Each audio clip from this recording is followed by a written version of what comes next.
The shy new receptionist helped a deaf visitor using sign language, without knowing the Millionaire CEO was watching, and the proposal he made left her speechless.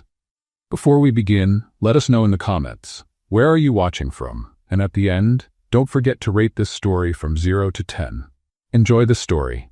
If there was a prize for worst first day on the job ever, Melody Hart was about to win it, without question. The very moment she tried to walk through the revolving doors of Stanford Enterprise, her purse got stuck on one arm, a hot cup of coffee was balanced on the other, and the heel of her flat shoe snagged on the carpet.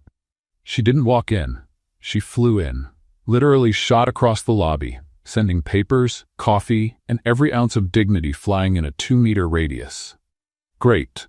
Starting with style, she muttered as she gathered papers from the floor, trying to ignore the stares from security guards, and the mocking grin of the senior receptionist, who watched the scene like she was enjoying a comedy show. Melody finally sat down at the nearby desk, where the chair made suspicious creaking noises, and her access badge didn't work properly. She took a deep breath, adjusted her glasses, and tried to look professional, even though she still looked like a comedy character who stumbled into the wrong set. That's when the silence in the lobby was broken in an unusual way. A well-dressed man with neatly combed hair and impeccable clothes walked up to the front desk. There was something different about him. Instead of speaking, he began moving his hands in smooth, precise gestures.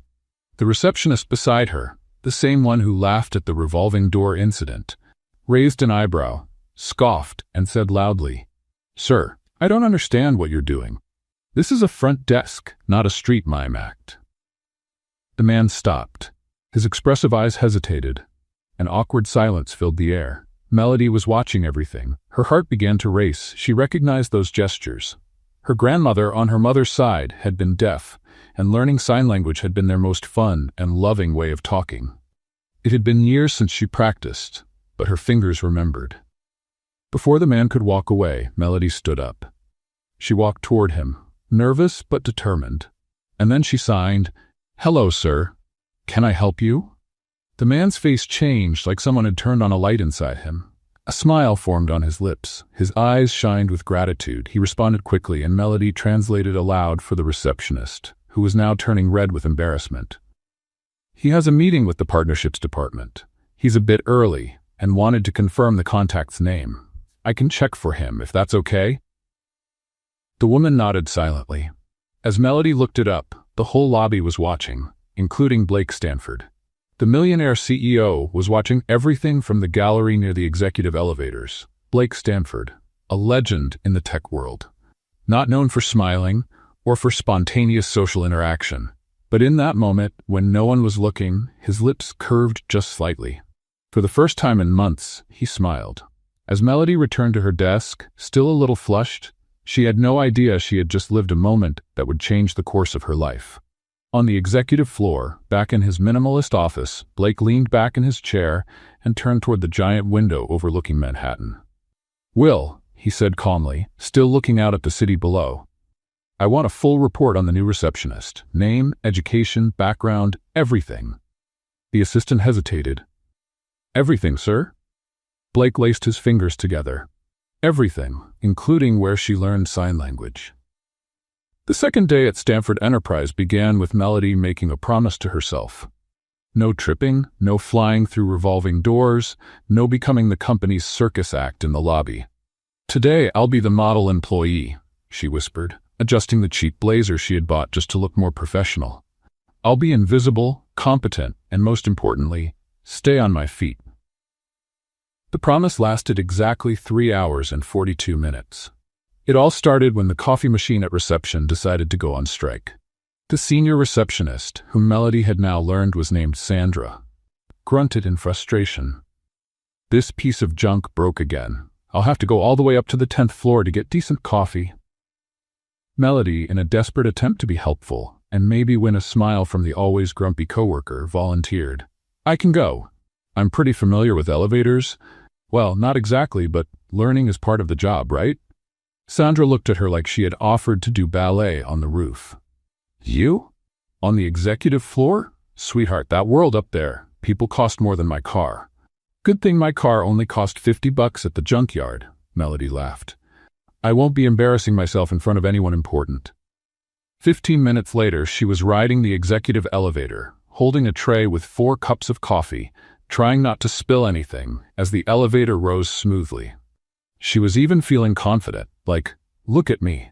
I'm a professional carrying coffee like a real executive. That's when the elevator stopped on the 12th floor.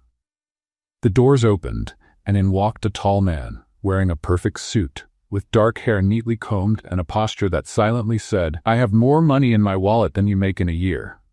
He didn't even glance at her. He just pressed the lobby button and checked his phone. Melody tried to lean against the wall to make space, but forgot she was holding the tray. Her elbow hit the wall, the tray wobbled, and the world seemed to move in slow motion. 4 coffee cups flew in different directions. One hit the elevator mirror. Another hit the floor. A third one splashed on the control panel. And the fourth? The fourth had a very specific and embarrassing destination. Right onto the man's Italian leather shoes. Oh my goodness, I'm so sorry. Melody dropped to the floor, trying to wipe his shoes with paper napkins. I'll pay for the cleaning, or buy you new ones, or, wow, those shoes probably cost more than my entire apartment rent. Instead of the explosion of anger she expected, she heard something completely unexpected. Laughter. A real, warm laugh that echoed in the small elevator. Melody looked up, still on her knees, and met the amused gaze of the man. There was something familiar in his eyes, but she couldn't quite place it. It's okay, he said, his voice gentle, surprisingly gentle for someone with such an intimidating look. They're just shoes. Shoes that cost more than 3 months of my salary, she replied, still trying to salvage what was left of her dignity. Seriously, I've been working here for 2 days and I've already turned into a walking disaster machine. He looked genuinely curious. And how have those 2 days been so far? Well, Melody finally stood up, wiping her hands on her blazer. On the first day, I flew through the revolving door like a drunk bird. Today, I turned an elevator into a post-it coffee shop. Tomorrow, I'll probably set something on fire by accident. His laughter grew louder. I'm the new receptionist? Also the new comedy act downstairs, Melody Hart, expert in disasters and awkward situations. She extended her hand, which was still a little sticky from coffee. He shook her hand without hesitation. Blake. Nice to meet you, Blake. And sorry about your shoes. They were really nice. Were? Well, now they've got a more caffeinated personality. The elevator reached the lobby and the doors opened. Blake stepped out first, but turned to her. It was a pleasure meeting you, Melody. I'm sure we'll see each other again. She stood still in the elevator for a moment, watching him walk off into the executive hallway. There was something about him that intrigued her. Most people would have been furious about coffee on expensive shoes, but he laughed. Really laughed. Weird, she muttered, pressing the lobby button again. Back at the front desk, Sandra greeted her with a mix of curiosity and panic. Where's the coffee? And why do you look like you got in a fight with an espresso machine? Long story, Melody sighed, trying to wipe the stains from her blazer. Let's just say I met someone interesting in the elevator. Interesting how? Like he's going to sue me, interesting, or he's going to fire me, interesting. More like, laughed at his own coffee-soaked shoes, interesting. Sandra raised an eyebrow. Honey, you have to tell me that story properly. But before Melody could answer, a familiar voice called behind her. Melody? She turned around and nearly choked. It was Blake, the Blake from the elevator. Only now he was standing right there at the front desk, and everyone was looking at him with a kind of reverence she didn't understand. Hi again, she said, trying to sound casual while silently panicking. Are your shoes doing better? Almost dry. Do you have a minute? We need to talk. Sandra turned pale. The security guard straightened up. Even the plants seemed to stand at attention. Sure. Melody replied, still not understanding why everyone was acting like the world was about to end. Talk about what? Blake looked around, noticing the audience that had formed. I'd rather talk in private. Can you come with me? It wasn't until she saw Sandra waving her hands in full panic mode, the universal sign for you're in serious trouble, that Melody began to suspect. Maybe Blake wasn't just another well-dressed employee. Are you okay? She asked, following him toward the elevators. I am, he replied, pressing the executive elevator button. Actually, I'm better than I expected to be. The doors opened, and they stepped in. Melody noticed that this time, he pressed the button for the top floor, a floor she didn't even know existed. Blake, she said slowly, what department do you work in again? He turned to her with that mysterious smile she was beginning to recognize. Let's just say I work in the Department of Important Decisions. And as the elevator rose, Melody had a clear feeling that her life was about to take a completely unexpected turn. The office on the top floor of Stanford Enterprise was the size of Melody's entire apartment. Huge windows offered a panoramic view of Manhattan, and the minimalist decor practically shouted, "Someone very important and very wealthy works here." Blake walked over to a mahogany desk and sat down, motioning to a chair for her. "Please, have a seat." Melody sat, but couldn't help commenting, "Wow, this office is bigger than my hometown. You must be like the boss of all the bosses, huh?" "Something like that," he answered with a quiet smile. "Great, so I spilled coffee on the shoes of the guy who can fire me with the snap of his fingers." She put a hand to her forehead. "My mom always said I had a gift for getting into trouble, but this is Olympic level." Blake laughed again, a sound Melody was starting to enjoy hearing. "Relax, you're not in trouble. Actually, I want to make you an offer." "An offer?" Her eyes widened. "Like a job offer, or like take this money and disappear kind of offer?" "Definitely the first one." "Oh, thank goodness. For a second there I thought I was walking into one of those TV pranks. You know, hidden cameras, everyone laughing at the receptionist who can't even walk through a door properly." Blake leaned forward, his face becoming more serious. "Melody, I saw what you did yesterday, with the deaf visitor." "Oh," she blushed. "That? It was just natural. My grandma taught me when I was little." "Exactly. Natural." He repeated the word with meaning. "No awkwardness, no making it a big deal. You just had a conversation." "Well, that's what sign language is. It's a way to talk. Most people don't see it that way. They see it as complicated, different, difficult." Melody frowned. "Clearly, those people never met my Grandma Rose. She was deaf and had the strongest personality in the whole family. If she wanted something, she got it, sign language or not." Blake smiled with genuine admiration. "That's exactly the kind of attitude I need for a special project." "Special project? That sounds like code for Mission Impossible. I want to implement a full accessibility program in the company. Not just ramps and elevators, but real communication. Sign language, staff training, inclusive culture." Melody stared at him for a long moment. "Are you serious?" "Completely. And you want me to help?" "I want you to lead it." She almost fell out of her chair. "Me? Lead it? Did you see me yesterday? I'm a walking disaster. Yesterday I flew through a revolving door. Today I turned an elevator into a coffee war zone. Tomorrow I'll probably set something on fire. And still, you stopped to help someone who needed it. Any decent person would." "Melody," Blake said gently, "you'd be surprised how many people wouldn't." She studied him for a moment. There was something in his eyes, a sincerity that caught her off guard. "Why is this so important to you?" For a moment, Blake hesitated. Then he sighed. "My younger sister Emma was born deaf. We grew up in a family that saw it as a problem to hide. She spent years feeling invisible, ignored. By the time I left home and was finally able to help her, it was almost too late." "Is Emma okay now?" "She is. She's a doctor in Seattle, married, happy, but it took years for her to believe she deserved to be heard." Melody felt a tightness in her chest. "And now you want to make sure others don't go through the same thing?" "I want places like this to be truly accessible, not just on paper." She sat quietly, trying to take it all in. "So, you want me, the girl who can't carry coffee without causing a catastrophe, to lead an important corporate project and also teach you sign language?" "I want you, the woman who saw someone in need and didn't hesitate, to help me make this company better." "Wow." Melody took a deep breath. "That's a lot of pressure." "Do you accept?" She looked him in the eye. There was determination there, but also vulnerability. "Can I ask a question?" "Of course. If I accept and mess everything up, which, let's be honest, is a real possibility, are you going to fire me?" Blake smiled. "Melody, in the past 2 days you've brought more genuine life into this company than I've seen in years. I doubt you could mess things up more than they already are." "Okay, But if I accidentally set something on fire, don't say I didn't warn you. I accept the risk. Then I accept the challenge. In the days that followed, what began as a company project turned into something unexpectedly fun. Blake started showing up at the front desk every afternoon for lessons with Melody.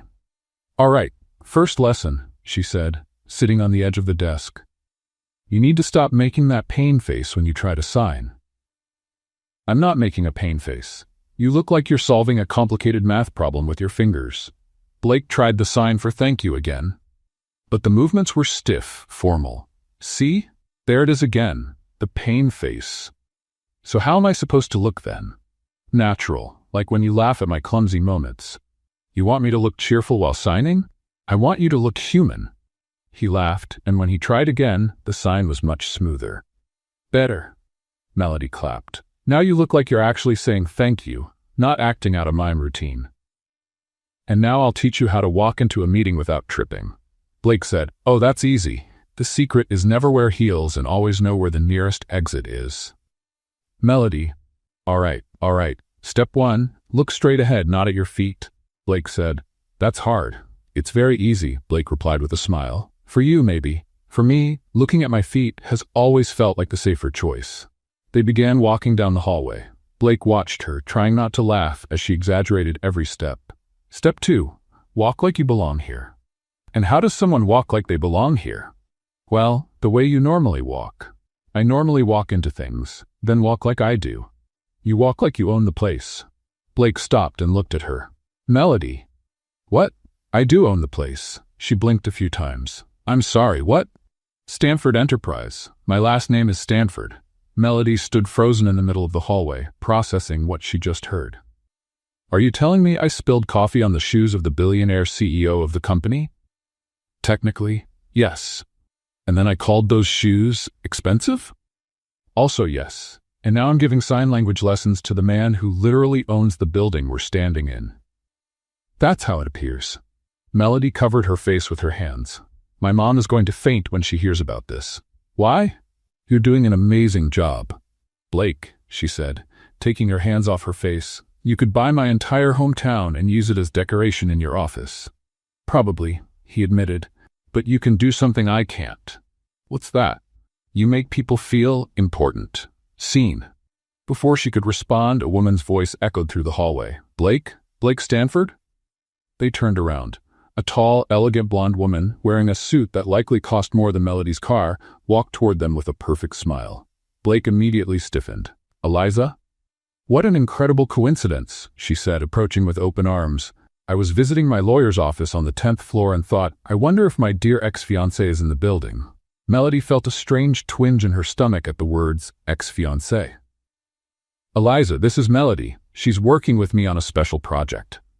Eliza looked at Melody like she was an interesting little bug. "How lovely. And what's your background, Melody?" "I work the front desk." "How practical." Blake quickly stepped in. "Melody is a specialist in inclusive communication." "Oh, of course." Eliza's smile became even more artificial. Blake always had these philanthropic phases. "It's not philanthropy, Eliza. It's business." "Of course it is, dear." She touched his arm in a familiar way. "By the way, I have wonderful news. I'm getting married." Blake raised an eyebrow. "Congratulations. To your brother." The silence that followed was so thick, Melody was sure you could cut it with a knife. "To Daniel? Isn't it amazing how things work out? After we broke up, I spent more time with your family, and Daniel and I realized we had so much in common." Melody watched Blake's face harden. "I'm sure you did. You'll come to the wedding, won't you? It'll be at your parents' country club in 3 weeks. I'll think about it." "Wonderful." Eliza turned to Melody with a smile that didn't quite reach her eyes. "It was a pleasure meeting you." "Melody, was it? What a unique name." And with that, she walked away, leaving behind expensive perfume and a very uncomfortable atmosphere. Blake stood still, watching her walk away. "Your ex-fiancé is marrying your brother?" Melody asked gently. "Apparently." "That's complicated." "That's one word for it." Melody studied his face. There was hurt there, but also something that looked like relief. "Do you still love her?" Blake turned to her, and for a moment their eyes met in a way that made Melody's heart race. "No," he said simply. But it still hurts to know she finally got what she always wanted: permanent access to the Stanford family. And what she always wanted was never really you. Melody, Blake said softly. People like Eliza don't want people. They want positions. As they walked back to the elevator in silence, Melody couldn't stop thinking about the look in Blake's eyes, a mix of disappointment and something else she couldn't quite name, but that made her chest feel tight in a completely new way. 2 days after the run-in with Eliza, Blake showed up at the front desk with a look Melody was already learning to recognize, that mix of determination and nervousness he tried to cover up with formality. "Melody, do you have plans for Friday night?" She looked up from the forms she was sorting. "Well, I was planning on a marathon of bad romantic movies and a family-sized pizza." "Why?" "The company has its annual event, a networking party with clients and investors." "Sounds fancy. I'm guessing there will be expensive hors d'oeuvres and French champagne." "Actually, yes." Blake hesitated. "Would you like to go with me?" Melody blinked several times. "You're asking me to a fancy corporate party?" "I am." "Blake," she said slowly, "do you remember who you're inviting? The girl who turns elevators into disaster zones?" "I remember perfectly." "And you still want to take me to an event full of important people?" "Especially because of that." She looked at him for a long moment. "Do you have some kind of death wish?" Blake laughed. "I just believe you'll bring something genuine to the evening." Genuine is a classy word for walking potential catastrophe. "Melody." All right. But if I cause an international incident, don't say I didn't warn you."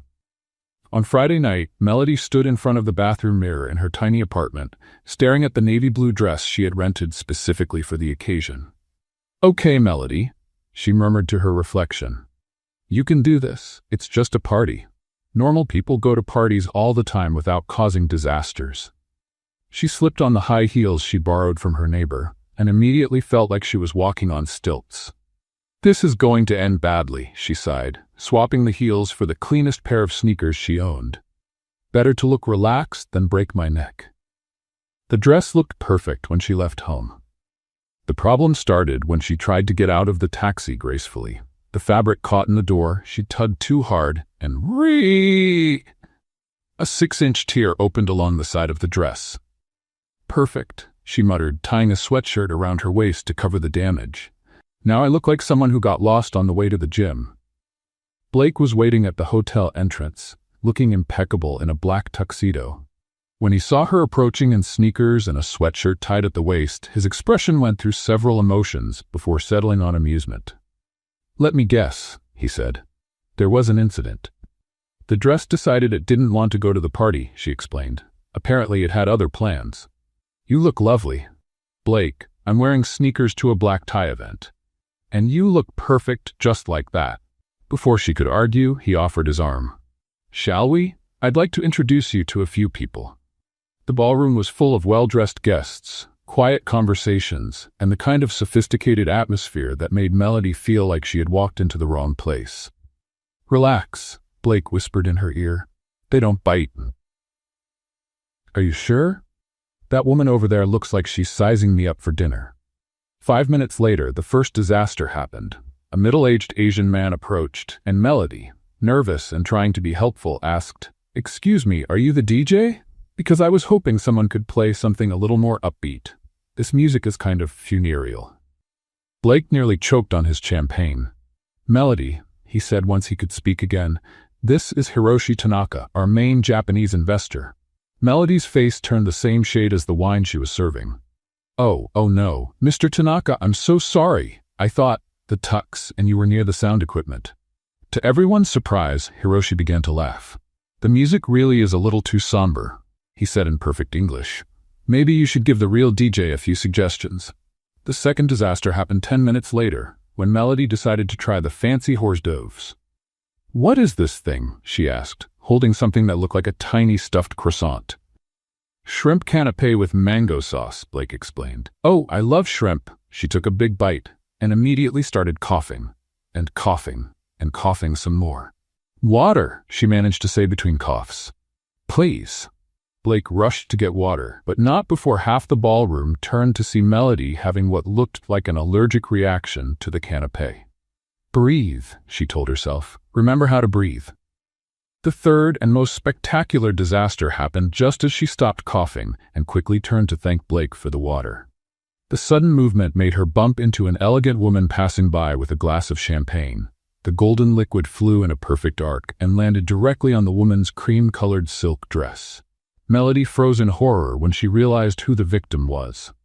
Blake's mother. "Oh no," she whispered. "Mrs. Stanford, I'm so sorry. I'll pay for the dry cleaning, or buy you a new dress, or—" Margaret Stanford looked at her soaked dress, then at Melody, then at her son, who had arrived with napkins. For a moment, there was total silence. Then, to everyone's surprise, Margaret started laughing. "You know what?" she said. "This dress has been bothering me all night. Too tight. Now I have the perfect excuse to go home and put on something comfortable." Blake looked at his mother like she'd grown a second head. "Mom, are you sure you're all right?" "I'm perfectly fine, dear, and your friend has remarkable aim." Melody was still in shock when Margaret leaned in and whispered, "Between you and me, sweetheart, this party was duller than a documentary about taxes. You brought a little life to the evening." As Margaret walked off toward the exit, laughing and greeting people along the way, Blake turned to Melody. "You just managed to do something I thought was impossible." "What? Ruin your mom's dress?" "You made her laugh. Really laugh. I haven't seen her do that in years." Melody looked at him. "You're not mad?" "Mad?" Blake smiled. "Melody, you turned the most boring corporate party of the year into the most fun this hotel has ever seen. I spilled champagne on your mother, and she loved every second of it." He took a step closer, and Melody felt her heart speed up. "You're amazing," he said softly. "Absolutely, genuinely amazing." Across the ballroom, Eliza watched the scene with narrowed eyes. She had arrived as Daniel's date, but her attention was entirely focused on the interaction between Blake and the clumsy receptionist. When she saw Blake lean in to whisper something in Melody's ear, and saw the smile that lit up Melody's face, Eliza felt a sharp pang of something she couldn't quite name.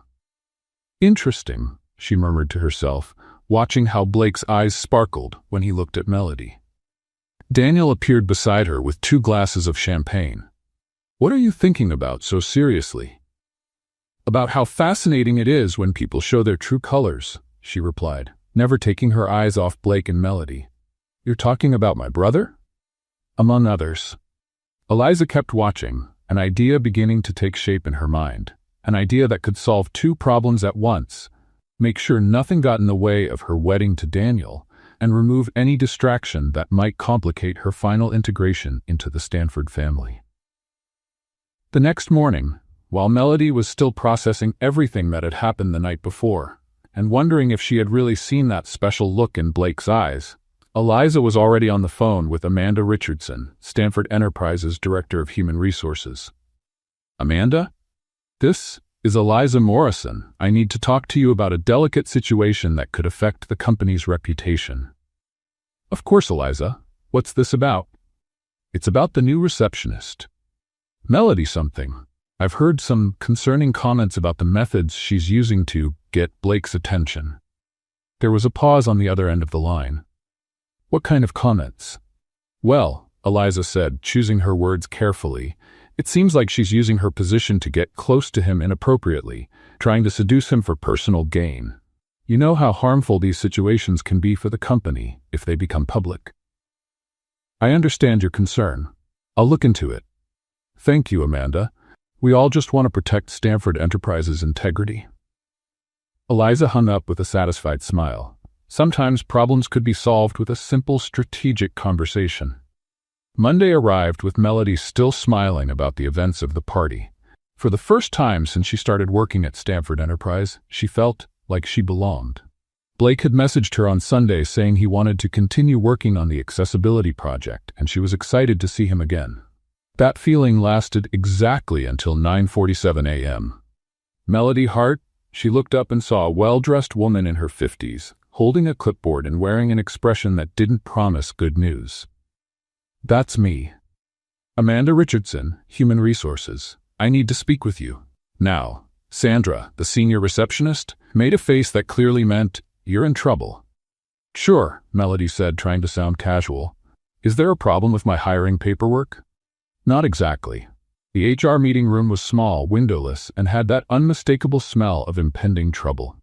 Amanda sat across the table with a folder that looked like it held Melody's entire criminal record. "Melody, we've received some concerns regarding your professional behavior." "My behavior?" Melody blinked, confused. "I know I'm still learning, but I've really been doing my best. Specifically, your interactions with the company's CEO." Melody's stomach dropped. "With Blake?" "Mr. Stanford," Amanda corrected her coolly. "There are claims that you've been using your position to get close to him in an inappropriate manner." "Inappropriate?" Melody's voice jumped an octave. "What are you talking about?" "Melody, I'll be direct. We've received reports that you're trying to seduce the CEO to gain promotions and perks." For a moment, Melody was speechless. Then she started laughing, not because it was funny, but because it was so absurd. "Seduce?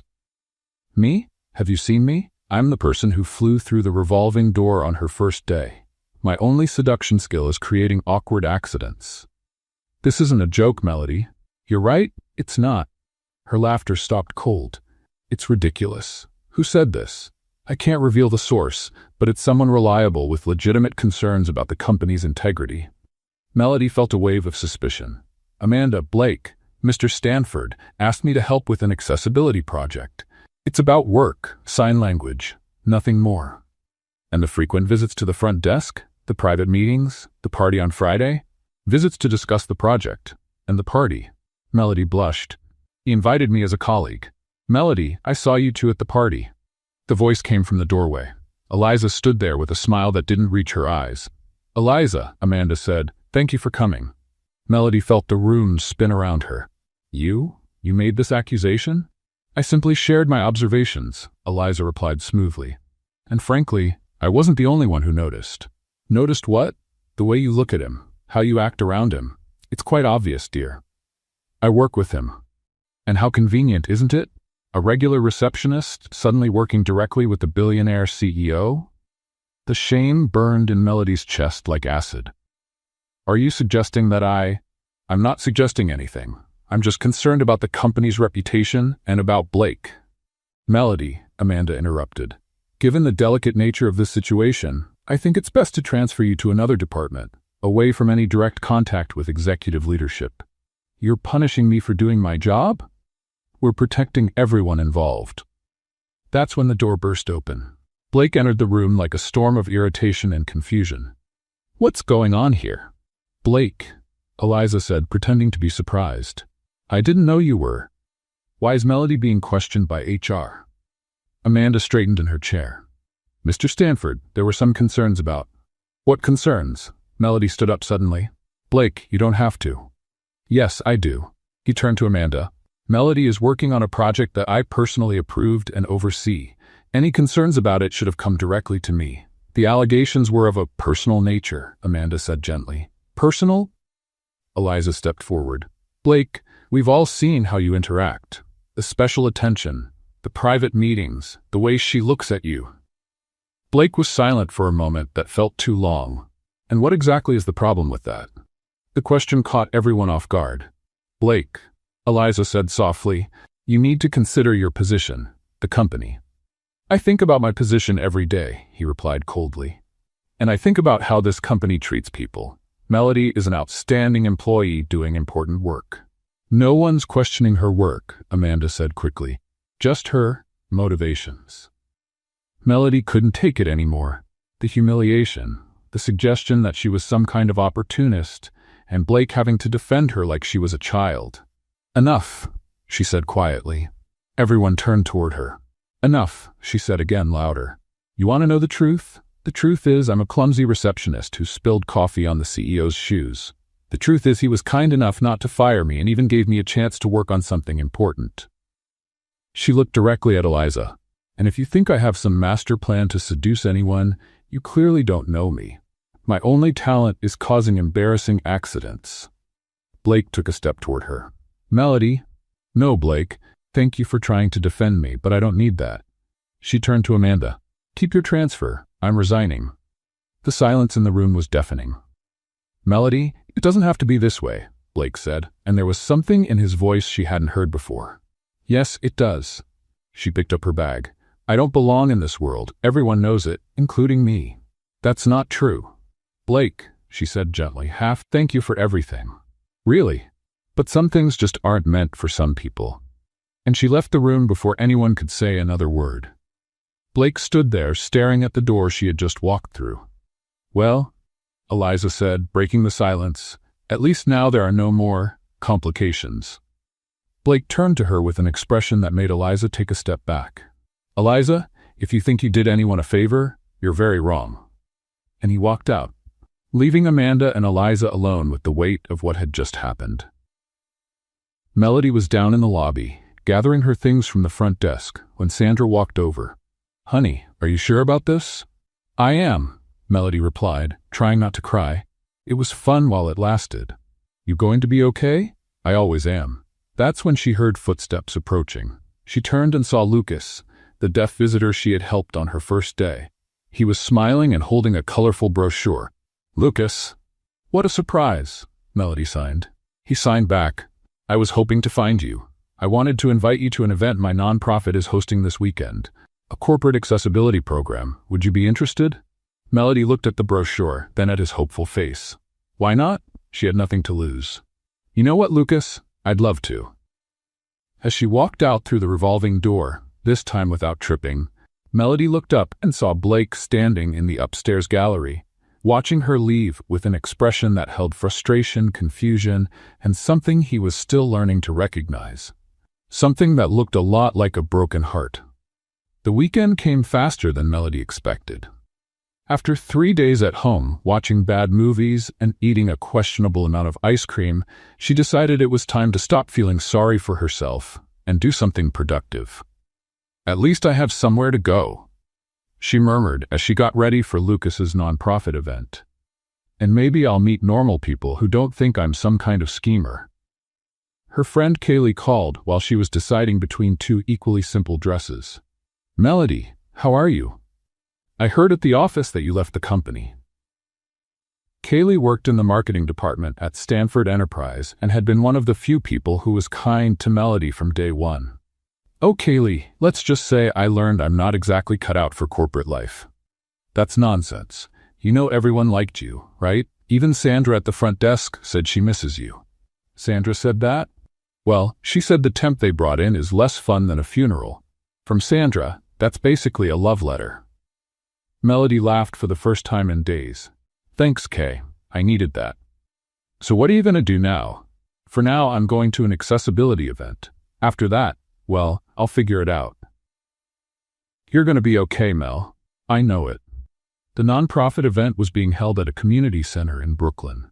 Melody arrived wearing a simple yellow dress and her most comfortable sneakers. She had officially given up trying to look sophisticated. Lucas greeted her with a beaming smile. Melody, I'm so glad you came. Thanks for the invite. This place is amazing. They signed as they spoke. The center was full of people of all ages, some deaf, some hearing, perhaps all communicating in a beautiful mix of speech and sign. There were workshops, presentations, and in the center of the main hall, a dance floor. Come on, Lucas signed. I want to introduce you to some people. The next 2 hours were the best Melody had had in weeks. She met teachers, artists, business owners, all working on inclusion projects. For the first time in a long time, she felt useful, valued. You should consider working with us, said Maria, the nonprofit coordinator. We have several corporate projects that could really use someone with your sensitivity. I'd love to learn more. That's when the music started. Lucas appeared beside her with a playful smile. Dance? Oh, I don't know. I'm kind of a walking disaster. Exactly. That's why it'll be fun. And it was. Lucas was an excellent dancer, guiding her with patience and humor. Melody found herself laughing, spinning, completely forgetting about the troubles of the past few days. You're enjoying yourself, Lucas signed during a break. I am. It's been a while since I felt like this. Like what? Light. Like I can just be myself without starting an international incident. You can always be yourself, he replied. The problem is with people who don't know how to value authenticity. Melody was about to respond when something caught her attention at the entrance of the room. Blake Stanford was standing there, in jeans and a casual shirt, looking completely out of place and completely focused on her. Her heart froze for a second, then sped up. "Excuse me," she said to Lucas, but when she turned back, Blake was gone. "Everything okay?" Lucas asked. "I thought I saw someone I knew." Outside the community center, Blake leaned against the car, trying to process what he had just seen. Melody laughing, dancing, looking genuinely happy, with another man. A strange, uncomfortable feeling settled in his chest. It wasn't anger, exactly. It was something more complicated, more confusing. Will, his assistant, stepped up beside him. "Sir, did you find what you were looking for?" Blake had asked Will to find out where Melody was. He hadn't been able to stop thinking about her since she left the company. "I found it," he said simply. "And now?" Blake looked through the window of the community center. Melody was speaking animatedly with a group of people, her hands moving expressively. She looked radiant. "Now nothing," he finally said. "She's doing well. That's what matters." But as they got into the car, he couldn't help but glance back one more time, and that feeling in his chest only grew stronger. 3 days later, Melody was behind the counter at Beans and Dreams, a cozy coffee shop in the Upper East Side, trying to master the art of latte art. "Is that a leaf or a dead bird?" asked Jake, the cafe owner, looking at her latest attempt. "It was supposed to be a heart," Melody sighed, "but I think it looks more like an accident." "Hey, at least the coffee tastes good. And you're great with customers." It was true. Melody found that she liked the job. It was simple, honest, and the people who came into the cafe were generally kind. Generally. The exception came on a rainy Tuesday, in the form of a middle-aged man, well-dressed, with a permanently annoyed expression and a posture that screamed, "I'm more important than you." "Double espresso, and get it right this time," he said without even looking at Melody. "Excuse me?" she asked politely. "This is your first time here." He finally looked up, scanning her with disdain. "You're new." "I am. Can I help you?" "Doubtful. Where's Jake?" "He's out making a delivery, but I can make your espresso." The man scoffed. "Of course you can. I bet you also give wine pairings and investment advice." Melody felt the sarcasm hit like a slap. "Actually, I can make a very good coffee and treat you more politely than you're treating me." He raised an eyebrow. "Excuse me?" "I said I can make a good coffee. Do you want one or not? And who do you think you are to speak to me like that?" "Someone who works for a living and treats people with basic respect, a concept you may not be familiar with." The man's face turned red. "Do you have any idea who I am?" "Someone who clearly needs coffee and better manners, from what I can tell. I'm Robert Stanford. My son owns one of the largest tech companies in the country." Melody felt her blood go cold, but she held her ground. "How interesting. I'm sure your son is proud of how politely you speak to people who serve you." "How dare you? How dare I work for a living? How dare I expect basic courtesy? Yes, imagine the nerve." Robert Stanford slammed his hand on the counter. "You're an insolent waitress who clearly doesn't know her place, and you're a rude customer who clearly lost his manners on the way to wealth." They stared at each other for a tense moment. "You can be sure your boss will hear about this," he finally said. "You can be sure he'll hear my side too." Robert stormed out without his coffee. Melody stood behind the counter, slightly trembling, not from fear, but from anger and adrenaline. "Well," she muttered to herself, "that explains where Blake got his charm." 3 hours later, at the Stanford Enterprise office, Will walked into Blake's room with an odd look on his face. "Sir, I need to tell you something." "What is it?" "I just got back from lunch with your father. We went to that new cafe near his office." Blake looked up from his documents. "And?" "Melody was working there." Blake froze. "Melody? Yes, sir. And, well, your father wasn't exactly kind to her." "What happened?" Will hesitated. "He was rude, very rude. Called her, well, things I'd rather not repeat, but she didn't stay quiet. She stood up for herself." Blake closed his eyes. "And how did it end?" "With your father storming out and Melody looking like she'd just gone 10 rounds with a hurricane and won." Blake couldn't decide if he felt proud or concerned. "Anything else?" "Well, she did mention that now she knows where you got your charm from." Despite everything, Blake smiled. "She said that?" "She did." "Sir, may I say something?" "Go ahead." "She may have argued with your father, but there were tears in her eyes when he left, and they weren't from fear." Blake was silent for a long moment. "Thanks for telling me, Will." "You're welcome, sir." Left alone in his office, Blake turned toward the window overlooking the city. Somewhere out there, Melody was serving coffee and probably making someone smile. And probably still thinking he was just another arrogant Stanford. That feeling in his chest came back, stronger this time. Blake Stanford was in the executive meeting room, trying to focus on a presentation about international expansion. But all he could think about was the hurt expression on Melody's face after the confrontation with Robert Stanford. "Blake," his father said during a break, "are you paying attention? This European acquisition will require your full commitment." "I'm paying attention." "Good, because I can't have you distracted with frivolous matters." Something in his tone made Blake look up. "Frivolous matters? I heard you've taken an interest in an employee, a former receptionist." Blake felt his blood boil. "Where did you hear that?" "I know it's that insolent girl from the cafe who had the nerve to disrespect me." "You were rude to her," Robert scoffed. "I was direct. There's a difference." "You called a cafe employee," Blake stopped himself. "Actually, I don't even want to repeat what Will told me. She deserved it. Girls like her need to know their place." Blake stood up slowly. "Girls like her? Come on, Blake. A receptionist with no education, no class, no pedigree. What could you possibly want with someone like that? Maybe because she's the most genuine person I've met in years." Robert laughed dismissively. "Genuine? She's an opportunist. They all are." "No," Blake said, his voice dangerously low. "You're wrong. Blake, you're too smart to fall for the sweet, humble girl act. It's not an act, and even if it were, it worked because she makes me feel—" "What? Special? Blake, you're a billionaire. Any woman would make you feel special." Blake slammed his hand on the table. "She makes me feel human." The room went silent. "She makes me laugh," Blake continued, the words spilling out like a confession. "She makes me want to be better. She looks at me and sees just Blake, not the CEO, not the heir, not the bank account, just me." Robert looked at him like he had lost his mind. "Blake, you're in love with a clumsy receptionist." "I am." The words came out before he could stop them, and once spoken, he realized they were completely true. "I'm in love with her," he said again, more firmly, completely, irrevocably in love. Robert stood up, his face red with anger. "This is ridiculous. You're confusing physical attraction with—" "I'm not confused. For the first time in my life, I know exactly how I feel. Blake, think about the company, the family, your position.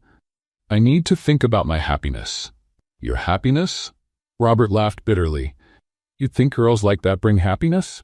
They bring scandal, blackmail, problems. Melody isn't like that." "Melody?"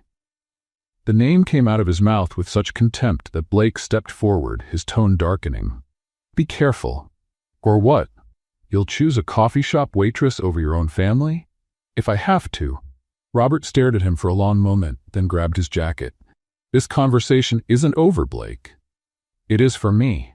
"Not at all. I won't stand by and watch you ruin everything we've built for some girl with no class." Blake followed him to the elevator. "Dad, if you do anything to hurt Melody—" The elevator doors opened. Robert stepped inside but turned before they closed. "You're my son, Blake. But if you keep up with this ridiculous obsession, maybe it's time to reconsider the company's succession." The elevator doors closed, leaving Blake alone in the hallway, trembling with anger. Out in the parking lot of Stanford Enterprise, the argument continued. Blake had followed his father, determined to set things straight once and for all. "Dad, you need to understand." "What I need to understand," Robert interrupted, "is how my brilliant son fell for a little girl with no background who serves coffee." "Stop calling her that." "What? A little girl? That's what she is. A disposable employee you've put on a ridiculous pedestal." "She's not disposable. She's incredible." "Blake, look around you. Look at where we are. This company, this empire, it demands a wife who matches the position, not a receptionist who trips over her own feet. If you speak about her like that one more time, what are you going to do? Turn your back on your father? For a girl you've known less than a month? For the woman I love." Blake's voice echoed through the parking lot. Robert stayed silent for a moment, then shook his head with disdain. "You don't know what love is, Blake. You know what newness feels like, and newness fades. Not this time. It will, and when it does, you'll thank me for trying to protect you." Robert got in his car and drove away, leaving Blake alone in the parking lot, watching the taillights disappear. What he didn't know was that, behind a concrete column, Melody had witnessed the whole argument. She had come back to the building to retrieve a special pen she'd forgotten at the front desk, a gift from her grandmother Rose that she used for signing important documents. Sandra had called to say the pen was still there, and Melody didn't feel ready to start a new chapter without it. But when she reached the parking lot, she heard raised voices, and she instantly recognized Blake's voice. Hidden behind the column, she heard every word. His confession, his anger, his passionate defense, and the cruel words from his father. Girl with no background. Disposable employee. The words hurt more than she expected, not because they were completely false, but because there was some truth in them. She really did come from a different world. She really didn't have the pedigree of the social elite. But hearing Blake defend her so strongly, hearing him admit that he loved her, Melody's heart broke into small, conflicted pieces. He loved her. But that love was costing him his relationship with his family. She walked away quietly, without picking up the pen, without letting Blake know she had been there. She wandered through the streets of Manhattan with tears in her eyes, not from sadness, but from an emotional confusion she didn't know how to process. The next day, Lucas showed up at the coffee shop with a bright smile and an official envelope. "I've got news," he signed, handing her the papers. Melody read quickly. It was a formal offer from the nonprofit, a 6-month project in Seattle, implementing accessibility programs at tech companies. "This is an amazing opportunity," she said aloud, translating in sign language too. "And you're perfect for it," Lucas replied. "Maria was really impressed by you at the event. She wants you to lead the entire project." Melody looked at the documents. It was everything she had dreamed of. Meaningful work, independence, the chance to make a difference. And it was on the other side of the country, far from Blake Stanford and all the complications he brought. "When do I need to give them an answer? They want someone in 2 weeks. You'd start next month." Melody closed her eyes. Seattle. A new beginning. Far from parking lot arguments and broken hearts. "I accept," she said, signing the papers before she could change her mind. "Are you sure?" Lucas asked, noticing the hesitation in her eyes. "I am." She lied. "It's time to move on." And as she handed back the signed documents, Melody tried to ignore the voice in her head, insisting she was making a huge mistake. Blake Stanford had handled billion-dollar acquisitions, negotiated with presidents, and led meetings with hundreds of executives. But he had never been as nervous as he was that Thursday, waiting for Melody to arrive at the Stanford Enterprise rooftop. "Sir," Will said for the 10th time, "are you sure you don't want me to stay close by? Just in case something goes wrong?" "Nothing's going to go wrong," Blake replied, adjusting his tie for the 5th time. "It's just dinner. What could go wrong?" Will looked around. The rooftop was decorated with soft lights, a table for 2 with a panorama of the city, candles, flowers, all of it 50 stories high, on a windy night. "Nothing at all, sir. Absolutely nothing." Blake had spent the entire week trying to figure out where Melody was living. It wasn't hard. She was still in the same tiny apartment in Queens. The hard part was convincing her to come. The elevator dinged, and Melody stepped out wearing a simple light blue dress and an expression of pure suspicion. "Blake, what is this?" "Dinner," he said, trying to sound casual. "On the rooftop of your company, 50 stories up, with a view of the whole city." "You don't like it?" Melody looked around, wide-eyed. "Don't like it? Blake, it's too beautiful. It looks like a movie set." "Good, because you deserve a movie set." She blushed. "You didn't have to do this, especially after everything." "That's exactly why I had to." Blake pulled out her chair, and everything seemed to be going perfectly, until a strong gust of wind swept across the rooftop. All the candles went out at once, napkins flew like white birds, and the flower vase tilted dangerously. "Oh boy," Melody said, trying to hold her hair down as it flew in every direction. "I think the city's trying to tell us something." "It's telling me I should have checked the weather forecast," Blake sighed, rushing to save the candles. That's when the waiter arrived, carrying a tray of gourmet appetizers and a clearly uncomfortable expression. "Mr. Stanford," he said with a stuffy voice, "I'm afraid I might be developing an allergic reaction to something up here." "Achoo." The sneeze was so strong it shook his whole body, nearly tipping the tray. "Are you okay?" Melody asked, concerned. "Yes, it's just achoo, the flowers, I think. Achoo!" Blake looked at the elaborate arrangement of lilies he had specially ordered. "You're allergic to lilies?" "Apparently. Chew, you learn something new every day." Melody was trying not to laugh. "You know what? We can have dinner without flowers." "No," Blake said with determination. "It's going to be perfect." He ran to remove the arrangement, tripped over a gust of wind, and managed to knock over half the decorations in the process. "Blake," Melody said gently, "relax, it's okay." "It's not okay. It was supposed to be romantic and special and— chew." The waiter was still sneezing when a pigeon suddenly decided to land right on Melody's shoulder. She froze, looking at the bird with a mix of surprise and amusement. "Hi there," she said to the pigeon. "Were you invited to dinner too?" The pigeon tilted its head as if considering the question. Blake stopped in the middle of the chaos and looked at the scene. Melody with a pigeon on her shoulder, talking to it like it was just another guest, while the wind kept swirling everything around them and the waiter kept sneezing nonstop. And he started to laugh. A deep, genuine laugh that grew until he had to lean on the table to catch his breath. "What's so funny?" Melody asked, still frozen because of the pigeon. "All of this," he said between laughs. "I wanted it to be perfect, and it's turning into the most ridiculous disaster in the history of romantic dinners." "And what's wrong with that?" Blake stopped laughing and looked at her. "You're not frustrated?" "Why would I be? Because of the wind? The allergic waiter? My new friend here?"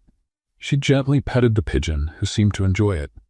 "Blake, this is way more fun than any perfect dinner would have been." The pigeon finally flew away, and Melody got up, walking over to where Blake stood. "You know what I learned working at the coffee shop?" "What?" "That the best moments are the imperfect ones. The customers I remember most are the ones who spilled coffee on themselves, or tripped at the door, or spilled coffee on the shoes of a billionaire CEO. Blake smiled. "Melody, I need to tell you something." A particularly strong gust of wind chose that exact moment to hit the rooftop. The whole table tilted, plates slid, and Blake had to catch Melody to keep her from losing her balance. They stood there, holding each other in the middle of complete chaos. "What were you going to tell me?" she asked, softly. Blake looked into her eyes, deciding it didn't matter if the world was falling apart around them. "That I love you." The wind stopped, as if it had heard his words. "I love you, Melody Hart.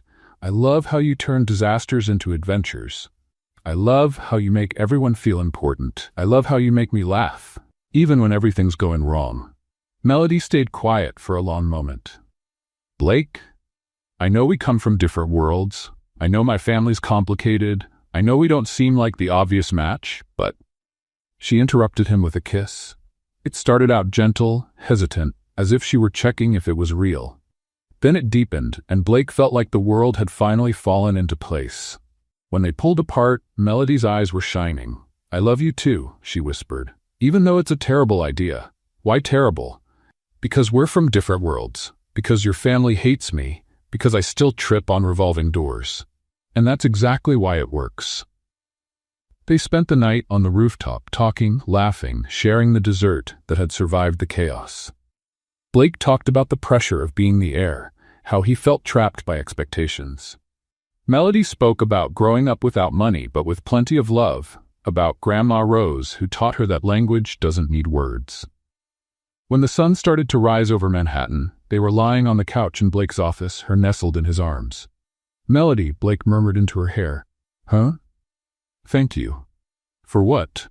"For helping me remember who I really am." She snuggled closer. "And who are you, really?" "Someone who can be happy, even when everything's going wrong." The next morning, Blake woke up alone. Melody had left, leaving only a note on the pillow next to his. "Blake, thank you for showing me that I'm worthy of being loved just the way I am. You gave me the most precious gift anyone could give. The certainty that I deserve something good. And that's exactly why I have to go. You have an empire to lead and a family to reconcile. I have a future to build. Maybe, if we're lucky, our paths will cross again when we're truly ready to be who we are. With all my love, Melody. P.S. Tell the pigeon he was a wonderful dinner guest." Blake read the note 3 times, his heart breaking a little more with each read. She was gone, and for the first time in his life, Blake Stanford had no idea how to fix it. Blake Stanford spent the first 3 days after Melody's disappearance doing something he'd never done before, searching for someone like an amateur private investigator. First, he went to her apartment in Queens. The landlady, a short and suspicious Italian woman, looked him up and down before informing him that sweet girl moved out without leaving an address. Then he went back to the Beans and Dreams cafe. Jake, the owner, just shook his head. She said she had a new opportunity, something about Seattle, but she didn't give any details. Seattle. Blake clung to that word like a castaway to a piece of driftwood. Do you have any way to reach her? Son, Jake said, drying a cup, if she wanted you to know where she was, she wouldn't have disappeared without a word. Hard to argue with that logic. Back at the office, Blake tried to throw himself into work. He had a major merger to finalize, 3 presentations to prepare, and a quarterly report that was already late. Instead, he stood by the window, looking out over the city, wondering if Melody was still out there somewhere, or if she had already gone to the other side of the country. Will walked into the room with a stack of documents. Sir, you need to sign these contracts. Blake picked up the pen and paused. Will, do you know of any accessibility projects in Seattle? Sir? NGOs, companies, anything involving sign language. Will hesitated. I can look into it, but may I ask why? Blake looked at his assistant. Will had been with him for 5 years, had seen all his moods, all his changes, all his failed relationships. Because I'm trying to find someone. The receptionist? Melody, yes. Will sat in the chair across from the desk. Sir, with all due respect, maybe she left for a reason. What reason? Maybe she feels like you two are from very different worlds. Blake gave a bitter laugh. Seems like everyone thinks that. And what do you think? I think different worlds can still meet. Will was quiet for a moment. I'll start looking into Seattle. In the following weeks, something strange began to happen at Stanford Enterprise. Blake Stanford, known for his cold professionalism and laser-sharp focus, started acting different. During a meeting about budget cuts, when the CFO suggested letting go of the night cleaning staff, Blake asked, "Do these people have families?" "Well, yes, sir, but then let's find another way to reduce costs." The next week, he stopped in the hallway to ask a junior employee if she was adjusting well to her new role. 2 weeks later, he implemented a mentorship program for new hires. Sandra, at the front desk, mentioned to her friends in HR, "I don't know what's happened to the CEO, but he's been more human lately. Yesterday he asked if I was okay when he saw me sneezing." Amanda Richardson, from HR, had a hunch. Did this start after that girl left the company? Melody? I think so. Why? Just curious. Meanwhile, 3,000 miles away, Melody was discovering she had a natural talent for leading projects. The NGO office in Seattle was small but welcoming, with a view of Puget Sound. Melody had been assigned to implement accessibility programs in 5 tech companies in the area. "Are you sure you've never done this before?" asked David, the regional coordinator, as he reviewed her progress reports. "I'm sure. Why?" "Because you've accomplished more in 2 weeks than our previous team did in 2 months. It was true. Melody had found that her straightforward approach worked wonders with tech executives. Instead of formal presentations full of jargon, she simply showed how inclusive communication worked in practice. "Look," she said during one presentation, "sign language isn't complicated. It's just another way to talk." And then she signed, "Good morning, nice to meet you," as she spoke the words. The executives were fascinated. In 3 weeks, she had trained 50 employees, implemented visual communication systems in 2 offices, and helped one company hire its first deaf employees. "You should consider making this a permanent career," said Maria, the director of the NGO, during a video call. "I'm thinking about it," Melody replied, and she truly was. The work was rewarding, she was making a difference, and Seattle was a beautiful city. She should have been completely happy. So why did she wake up every morning feeling like something was missing? The answer came on a rainy Thursday, while she was training the HR team of a startup. The company's CEO, a young programmer who had built the business from the ground up, made a self-deprecating joke about his lack of social skills. Melody laughed, and for a moment she expected to hear a familiar laugh echo hers. When she realized she was the only one laughing, her chest tightened. Blake. She missed the way he laughed at her clumsiness. The way he made her feel like disasters could be charming. The way he looked at her like she was the most fascinating thing in the world. "Stop it," she muttered to herself. "You made the right choice." But the quiet nights in her small Capitol Hill apartment suggested otherwise. On a Friday morning, the invitation arrived. Melody was sipping coffee and reviewing presentations when the email appeared in her inbox. National Corporate Accessibility Conference, New York. She almost deleted it without reading. She received dozens of event invitations every week. But something about the name of the organizing company made her stop. Stanford Enterprise. Melody stared at the screen for a long moment. Was it just a coincidence? Did Blake know she was in Seattle? Was this some kind of indirect attempt to reach out? She read the email 3 times. It was professional, formal, inviting her as the keynote speaker to talk about practical implementation of inclusion programs in tech companies. At the end of the message, one line caught her eye.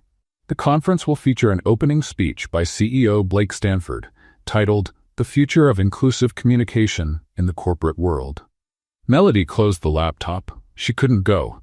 It would be too complicated, too painful, too confusing. But she spent the entire day thinking about the invitation. That night, she called Lucas on video chat. "I need advice," she signed as soon as he appeared on screen. "About what?" She told him about the invitation, about Blake, about the whole confusing situation. "Do you still love him?" Lucas asked directly. Melody sighed. "Yes. And does he love you?" "He said he does." "Then what's the problem?" "The problem is that we come from different worlds. His family hates me, and—" Lucas interrupted her with a sign. "Melody, can I say something?" "Of course. You've spent your whole life feeling different, right? Because of your grandmother, because of where you come from, because of who you are." She nodded. "And now you've found someone who loves you exactly the way you are. But you're running away because he's different too?" Melody stayed silent. "Maybe," Lucas continued, "different people are exactly what each other needs." After the call, Melody stayed up late, watching the Seattle rain and thinking about Lucas's words. The next morning, she replied to the email. "I accept the invitation. I'll be in New York next week." And as she hit send, she felt a mix of fear and excitement she hadn't felt since the first time she spilled coffee on Blake Stanford's shoes. The flight from Seattle to New York felt like the longest of Melody's life. Not because of the 6 hours in the air, but because of the 6 million conflicting thoughts that went through her mind during the trip. "What am I doing?" she murmured to the airplane window, watching the clouds go by. "I'm going to see Blake, give my presentation professionally, and fly back to Seattle. Simple as that." The woman next to her, an older lady with gray hair who had spent the whole flight knitting, looked over her glasses. "Honey, you've been talking to yourself for 2 hours. Either you're rehearsing a very important presentation or you're going to see a man." Melody blushed. "How do you know?" "I'm 60 and have 4 daughters. I recognize that I'm making a mistake but can't stop myself face from a mile away." "And what's your advice?" The woman smiled. "If it's a presentation, relax. If it's a man, take a deep breath and be honest. And if it's both, then, sweetheart, you're in trouble." The hotel in Manhattan was far too elegant for Melody's budget, but the conference organizers had insisted on paying for accommodations for all keynote speakers. She settled into the small but comfortable room, trying not to think about the fact that she was just a few miles away from Blake. "Professional," she told the mirror as she adjusted the navy blue blazer she had bought just for the occasion. "You're a respected professional giving a talk on accessibility. You're not a clumsy former receptionist chasing after a billionaire ex-boss."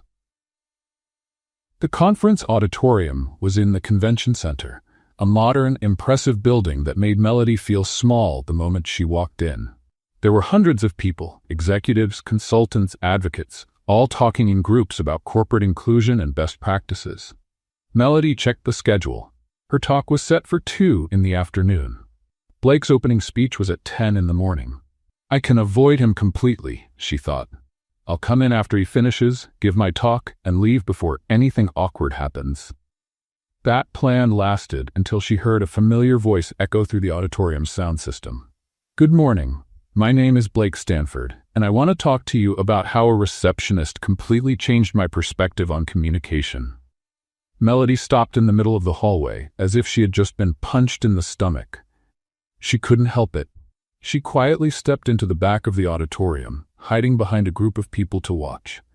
Blake was on stage, as polished as ever, but something about him was different. There was a softness she didn't remember seeing before. "A few months ago," he continued, "I witnessed something that changed my life. An employee at my company, with no formal training, no preparation, helped a deaf visitor in such a natural and compassionate way that it made me realize how disconnected I was from the people who really matter." Melody felt her heart beating faster. "This young woman taught me that communication isn't about words. It's about connection. It's about truly seeing the people in front of us." That's when Melody noticed. In the corner of the stage, a woman was interpreting Blake's entire speech in sign language. She covered her mouth with her hand, surprised. "She taught me," Blake went on, now looking directly at the interpreter, "that when we truly want to communicate with someone, we find a way. And that the most powerful form of communication is simply caring." The audience was completely silent, taking in every word. That's why, starting today, all Stanford Enterprise conferences and events will include live sign language interpretation. Because inclusive communication isn't a kindness, it's a responsibility. Applause erupted throughout the room. The interpreter smiled and clapped as well, signing her approval. "I want to thank," Blake said as the applause quieted down, "the young woman who taught me to listen with my eyes and speak with my heart. Wherever she is, I hope she knows she didn't just change a company, she changed a life." That's when their eyes met. Blake had spotted Melody at the back of the auditorium, and the look on his face changed completely. Surprise, joy, nervousness, all mixed in a way she could read even from across the room. Melody felt tears sting her eyes. Not from sadness, but from something much more complicated. Pride, maybe, or recognition, or the realization that her actions had truly made a difference. Blake finished the speech, but his eyes stayed locked on hers during the entire Q&A session. When it ended, Melody tried to slip out through the side exit, but he was faster. He caught up with her in the hallway, still wearing the lapel mic clipped to his shirt. "Melody?" "Blake." She tried to sound casual, like running into him was the most normal thing in the world. "You came. You invited me. I was hoping. I wasn't sure." They stood there, in the middle of a hallway filled with important people discussing corporate strategies like two awkward teenagers. "Your talk was beautiful," she finally said. "It was true, every word." "Blake? Melody, can I talk to you? In private?" She looked around. People were starting to notice them, especially after the speech that basically described her as his inspiration. "I don't know if that's a good idea. Please, 5 minutes." They found an empty conference room. Blake closed the door and turned to face her. "How's Seattle?" "It's great. The work is rewarding. The city is beautiful. The people are kind. You seem happy." "I am." She paused. "I'm trying to be." Blake took a step toward her. "Melody, I missed you." "Blake, don't. I missed your disaster stories. I missed the way you make everyone feel special. I missed laughing with you." "Stop. I missed the way you reminded me the world can be good." Melody closed her eyes. "Blake, you can't do this." "What? Tell the truth?" "Ask me to stay." He went silent. "That's what you're doing, isn't it?" she continued. "This whole speech, this whole conference, it was to make me come back." "Partly, yes." "And you think that's fair?" Blake looked confused. "Fair? I have a life in Seattle. I have a job I love, important projects, people who count on me. I know. I have a mission, Blake. I'm making a difference in real people's lives." "I know that too." Melody turned toward the window. "Then you know why I can't give all that up for a man." "Even if it's a man you love?" The question hung in the air between them. "Even if it is," she finally said. "Especially if it is." "I don't understand." Melody turned back to him. "Blake, I love you, more than makes sense, more than is practical, more than I should. But I can't build my life around someone else, no matter how much I love them. I'm not asking you to build your life around me." "You're not?" "I'm asking us to build something together." Melody shook her head. "Your world and mine, they're just too different." They were different. But maybe they can meet somewhere in the middle. For a moment she wavered. The look on his face was so hopeful, so vulnerable. "Melody," he said gently, "I'm not asking you to give up who you are. I'm asking us to be who we are, together." She was quiet for a long time. "I have to go," she said at last. "My talk is in an hour." Blake nodded, the disappointment clear in his eyes. "Of course, I don't want to get in the way of your work." Melody walked to the door, then stopped. "Blake, yes, thank you for what you said in the speech, for making the company more inclusive, for seeing me. Thank you for teaching me how to see." And with that, she walked out of the room, leaving Blake alone with the weight of unspoken words and unexplored possibilities. 3 days after the conference, Melody was back in Seattle, trying to focus on a presentation about implementing visual communication systems when her phone rang. "Melody, finally!" Kaylee's excited voice came through the line. "I've tried calling you 1,000 times. Hi, Kay. Sorry, I've been busy with work. It's okay, but I need to talk to you. Will you be able to come to my wedding on Saturday?" Melody blinked, confused. "Your wedding? Kaylee, you weren't even dating anyone when I left New York." "It's a long story. I met Tyler 2 months ago at a coffee shop. Ironic, right? And we decided life's too short to wait. It'll be a small ceremony in Central Park." "In Central Park? Kay, that's crazy?" "I know, but Tyler's a freelance photographer and always dreamed of getting married outdoors. And I thought, why not?" Melody smiled in spite of herself. "Well, if anyone was going to have a spontaneous wedding in a park, it would be you. So you'll come? Please? You're one of my dearest friends, and it would be perfect to have you there." Melody hesitated. Going back to New York so soon after the conference felt complicated. "I'm not sure, Kay. Work." "Melody Hart, are you really going to miss your friend's wedding because of work? Besides, it's going to be fun. Tyler has some wild friends.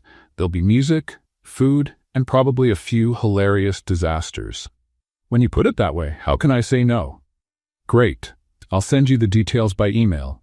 And Mel, wear something comfortable. This is the kind of wedding where guests might end up saving the cake." Saturday arrived with one of those perfect autumn days in New York. Melody wore a simple floral dress and flat shoes. She had learned from experience that outdoor events and heels didn't mix, especially when she was involved. Central Park looked beautiful, with golden leaves gently falling and that soft kind of light that made everything feel like a romantic movie. The ceremony site was a small grassy area near the lake, decorated with simple flower arrangements and folding chairs that were clearly rented on a tight budget. "Melody?" Kaylee came running over, glowing in a vintage wedding dress that probably cost less than a fancy dinner, but made her look like a princess. "You came." "Of course I did. You look beautiful, Kay." "Thank you, and you got here just in time for the chaos." "What chaos?" As if on cue, a tall man with a beard and a panicked look rushed over. "Kaylee, we've got a problem. The minister is stuck in Brooklyn Bridge traffic." "This is Tyler," Kaylee said calmly. "Tyler, this is Melody." "Melody, my panicked fiancé." "Nice to meet you. So, about the minister?" "We'll wait, or find someone online to marry us. Or improvise." Kaylee shrugged. "Honey, if I manage to plan this wedding in 3 weeks, I can deal with a late minister." That's when a loud buzzing sound echoed above them. "What's that?" Melody asked, looking up. "Oh, that's my cousin Josh with the drone," Tyler explained. "He offered to film the ceremony from above." The buzzing grew louder and more out of control. Tyler frowned. "That doesn't sound right." "Watch out," someone yelled. The drone dove toward the cake table like a mechanical bird on a kamikaze mission. Splash! The 3-tier cake, clearly homemade and made with love, turned into a blast of whipped cream, strawberries, and frustration. "My cake!" Tyler groaned. "Josh!" Kaylee yelled at her cousin, who was desperately trying to control the drone. "Sorry, the controls jammed." The drone kept flying wildly, now with cake stuck to the blades, spreading whipped cream on the guests like edible confetti. Melody couldn't help it. She started laughing. "What are you laughing at?" Kaylee asked, wiping whipped cream from her hair. "This, all of this." "Kay, your wedding is already more memorable than any fancy hotel ceremony." "She's right," a familiar voice said behind her. Melody turned and nearly choked. Blake Stanford was standing there, dressed in a casual suit with an amused smile and a smudge of whipped cream on his tie. "Blake, what are you doing here?" "I invited him." Kaylee said with a guilty smile. You what? Well, I might have mentioned the wedding to Sandra, who mentioned it to Amanda from HR, who told Will, who told Blake. Blake stepped closer. Actually, it was more direct than that. Kaylee called me herself and said you'd be here. Melody looked back and forth between the two of them. You set this up? We did, Kaylee admitted, and I don't regret it one bit. Kaylee, Melody, the two of you are ridiculously in love and being ridiculously stubborn. Someone had to do something. Before Melody could argue, the minister came rushing in, out of breath and red-faced. Sorry, traffic was terrible. Did I miss anything? Everyone looked around, the destroyed cake, the whipped cream-covered guests, the drone now stuck in a nearby tree. No, Minister, Tyler said. You got here at the perfect time. The ceremony that followed was the sweetest and most chaotic Melody had ever seen. Kaylee and Tyler looked at each other like they were the only two people in the world, even with bits of cake in their hair. The vows were interrupted by a particularly bold squirrel, and the rings nearly rolled into the lake. But when they kissed as husband and wife, with the golden sunlight coming through the trees and friends clapping around them, Melody felt tears in her eyes. Beautiful, isn't it? Blake whispered next to her. It is, she admitted. After the ceremony, while the guests improvised a little reception with the food that had survived the drone, Blake walked up to her. Want to take a walk? Blake? Please. Just a walk. They walked to the edge of the lake, where ducks swam peacefully, unaware of the wedding chaos that had just taken place nearby. Melody, Blake began, I've been thinking a lot about our talk at the conference. Blake, I already said. I know what you said, and you were right. She looked at him, surprised. I was? You can't give up your life for me, and I can't give up mine for you. Melody's heart sank, even though that was exactly what she had said, right? But, Blake went on, that doesn't mean we can't build something together. I don't understand. He stopped walking and turned to face her. Melody, what if it's not about New York versus Seattle? What if it's about us versus the distance? What do you mean? Stanford Enterprise needs to expand to the West Coast. We've had plans for an office in Seattle for years. Melody frowned. And we need someone to lead our accessibility and inclusion programs, nationwide. Blake, this isn't charity. I'm not creating a job for you. It's a real need for the company, and you're the most qualified person I know. Melody stayed silent, processing. You're offering me a job? I'm offering you a partnership, professional and personal. And how would that work? You'd keep doing your work, but as the National Director of Inclusion at Stanford Enterprise. I'd split my time between New York and Seattle. We'd build something together, with neither of us giving up who we are. Melody looked at him. You'd do that? You'd change your life like that? Melody, you changed my life the second you spilled coffee on my shoes. I still can't believe you remember that fondly. I remember all of it fondly. Blake stepped closer. Melody Hart, you make me want to be the best version of myself. You taught me that real power isn't about controlling people, it's about lifting them up. You showed me that love isn't about ownership, it's about partnership. He got down on one knee.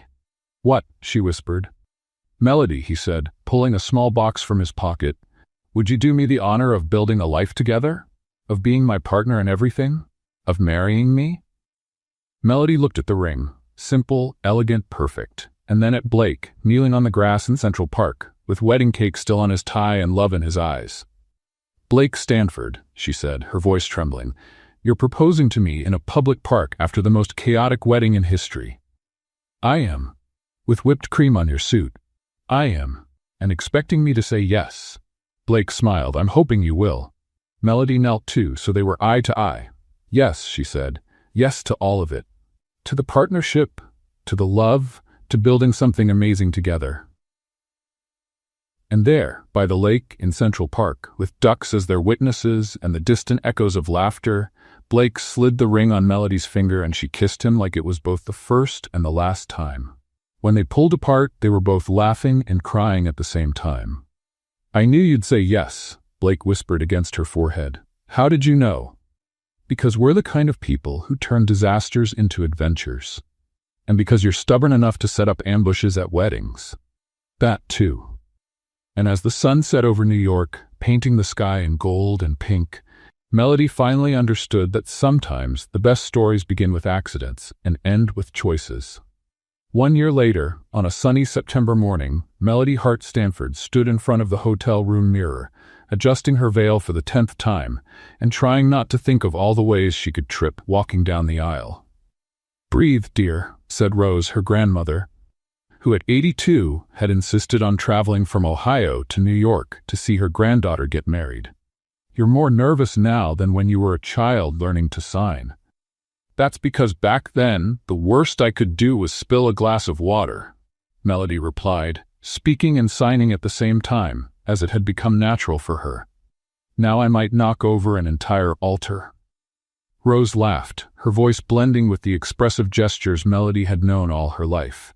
"Melody Rose Hart," she said, using her full name like she did when she wanted to make a point. "You spent the last year leading an institute that changed hundreds of lives. You helped companies in 12 states become truly inclusive, and you managed to teach a stubborn billionaire to sign fluently. He still makes that concentration face when he tries to sign supercalifragilisticexpialidocious," Melody smiled, "because you insisted on teaching him impossible words." It was a patience test, and he passed.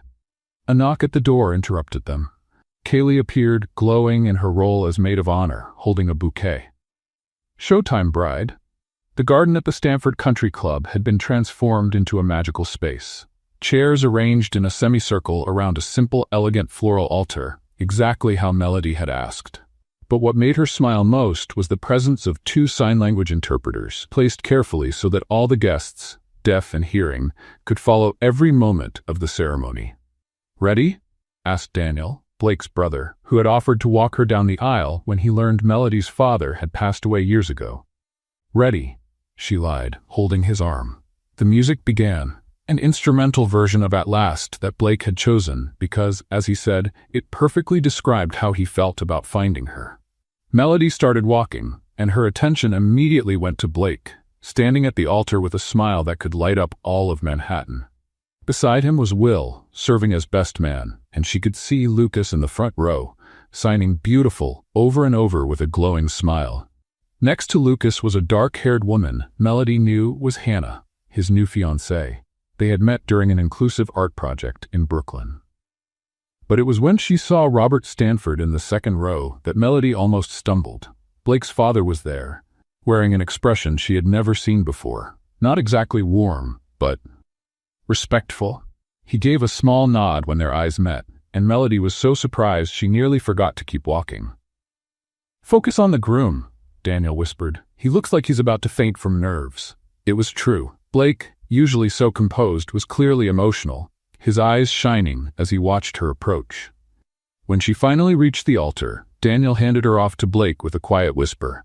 "Take good care of her. She's special." "I know," Blake replied, taking Melody's hands. "Hi." "Hi," she said, smiling. "You didn't run." "Never." Pastor Charles, who had been chosen specifically because he was fluent in sign language, smiled at the two of them. "Dear friends," he began, speaking and signing at the same time, "we are here today to celebrate not only the union of Blake and Melody, but also the beauty of communication in all its forms." Melody could barely focus on the formal words of the ceremony, her attention fixed on Blake's eyes and the surreal feeling that this was really happening. Then it came time for the vows, and that's when the emotion truly took over. Blake went first, clearing his throat nervously. "Melody," he began, speaking and signing with a fluency that made her smile with pride. "You taught me that real communication isn't about perfect words. It's about sincere intention. You showed me that love isn't about finding someone perfect, it's about perfectly loving someone's imperfections." He paused to breathe, clearly trying not to get too emotional. "I promise to stand beside you through all our future disasters, and we both know there will be many. I promise to laugh at your clumsy moments and let you laugh at mine. I promise to build a world with you where every form of communication is valued, where every kind of love is celebrated." Melody was openly crying when it was her turn.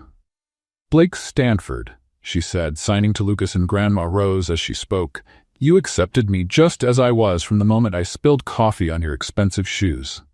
Laughter rippled through the audience. "You gave me not only love, but purpose. Not just a future, but the confidence that I deserve that future. I promise to keep spilling coffee on you, metaphorically, for as long as you can stand it.